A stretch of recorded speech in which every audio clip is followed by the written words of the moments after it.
दागिने या नावाने साजरा करतोय. आपण एखाद्या माणसाला जेव्हा सहज फसवतो त्यावेळी आपण त्या जाळ्यात कशा अडकला जातो हे विस्तारपणे दाखवण्याचा मी प्रयत्न करतोय. माझा मित्र मला भेटला. तो म्हणाला, मी तिला अक्षरशः सोन्यानं मढवलं आहे.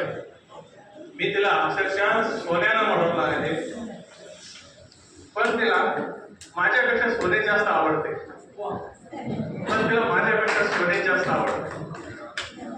मी म्हटलं जाऊ दे मित्रा, त्याला समजावत मी म्हटलं जाऊ दे मित्रा, एखाद्याला खऱ्या सोन्याची पारख कुठे असते?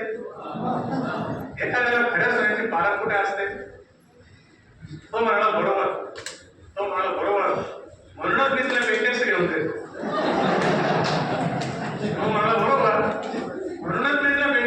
देतो. तिथपर्यंत सरळ ठीक होतं. पण काल परवा काय झालं, तिच्या भावाने गावाकडे शेती घेतली आणि बहिणीला निरोप पाठवला, मला पैसे पाठव. मग कालपासून माझ्या मागे लागलेला